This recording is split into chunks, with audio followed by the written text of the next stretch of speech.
Hey guys, we're the Tooth Married. We're not married to each other, but we're married to our work. My name's Ben. And I'm Danielle. And today we'll be talking about the DAT. DAT. The DAT. Alright. We're back. We're back. You're preparing for the DAT, that's why you're here. Studying for the DAT, we have two different ways. I studied over the summer, and she studied over the school year. Yeah, which sucks. And so we're gonna go through the resources, like what kind of resources are available, and talk about how we studied. I studied the DAT for 2 months straight. The first month I usually just go through and brush up the materials, like what I needed to know for bio, orgo, and for chemistry. And then like the second month is like when I started practicing, like using questions from online resources that we will eventually be talking about later. And every time I get a question wrong, I would put it on an Excel file and then like what topic it was, and I refer back to it. Maybe like after the end of the day or the next day in the morning, and just like look at it, review. So repetition was the key for me to do well. And yeah, now it's Danielle's turn.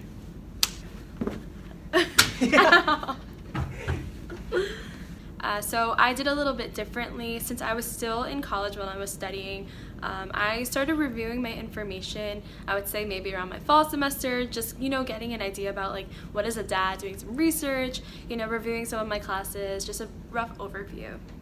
So then I spoke to some of my friends, and I mentioned that a friend of mine gave me her DAT Destroyer book and told me that was a really great resource. So I listened to her, and that's what I did. So my spring semester of my senior year of college, I decided to study for the DAT, and I was taking courses and I was trying to graduate and get all of my prerequisites in on time.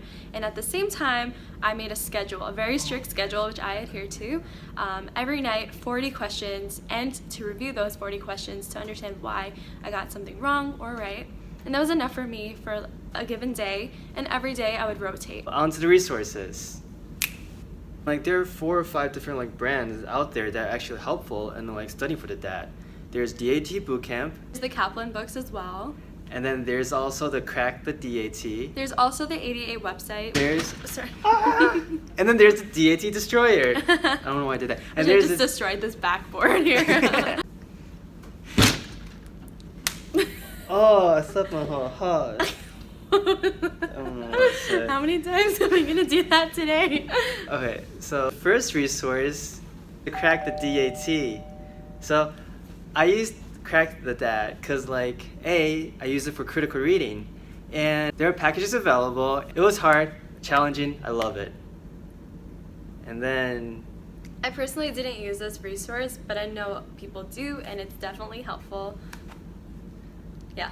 On to the next one. On to the next one. Okay. So we're going to talk about the Kaplan books.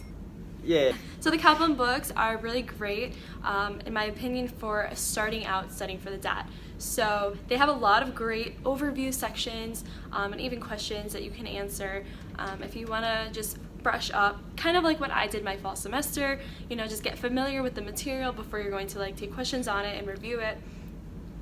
Yeah, I thought some parts of it for me, I used it for bio, and I thought it was a little bit too detailed. Well, the way that I look at it is better, more detailed than less detailed. You never know what they're going to ask, so it's good to be familiar at least with all the information that's presented.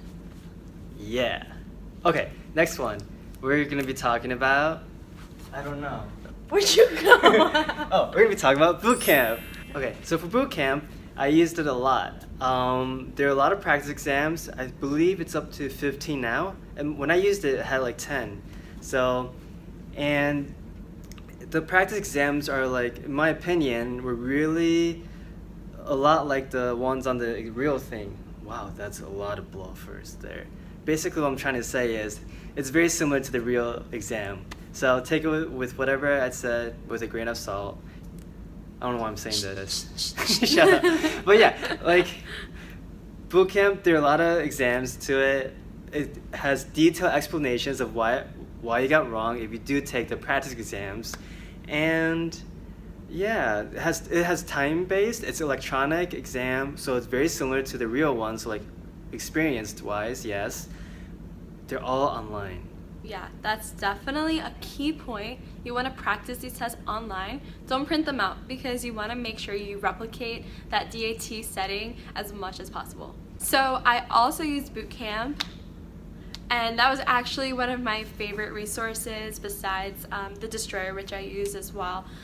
But Bootcamp I use primarily for the PAT section, and something that I loved about it is that you can twist these cubes, you can twist the images online to see, and they had like little links to it, and you can see rotating these in your head is so hard until you see it on a screen, and you're like, oh, okay, this is how I pieced this side, the left side, and the top side. Yes. You know, that was like one of the hardest sections for me, and you know, it really helped, especially in a time limit. You don't have time to really think about it in detail, so they give you little tricks that you can kind of like say where this line is to kind of match it up. So really quickly, a little note. If you want to do the questions behind every section, let's say like bio part 1, bio part 2, they all have questions associated with it, and if you're going to do those questions, that's great. That's what I did. But beware that the questions that are used in the tests that are given at the end of the bootcamp test, they kind of replicate those questions. So for me, I wasn't able to utilize all of the long tests because for me, I wanted to see a question new for the first time and not, you know, see it for the second time and be like, oh, that's why I got it right, because I've already seen something very similar to this. So definitely choose whether you want to utilize those questions at the end or those tests. They may have changed it, for sure. They may have gotten feedback and changed it, but this was also a couple of years ago. So that was my experience with that. Now, Destroyer. Oh, I'm doing that. Destroyer. So, for the Destroyer, it comes with the science sections that you can purchase, and along with the math section as well. And it comes with like 500 or so. Or more. There's a ton of questions for this. It's mind-boggling. The book is probably this thick. It's bigger than my brain. Yeah, I have a T-Rex brain. The way I used it was like to use the science sections. Whenever I got wrong, circle it, put it on an Excel file, whatever it's related to, go back to it again. And just like try to memorize the answer, honestly. Because their answers and their explanations on the back for each question, if I got wrong, or actually if I got right, I'll still look at it, is like it's very detail-oriented, tells you why you got it wrong. And along, there's some repetition, like repeated questions. Or repeated ideas. Or repeated ideas. Yeah. Like that's like another way of like learning and reinforcing a concept. And even when you're reading over the explanations, in those explanations are potential for another question. So it's good to know those as well.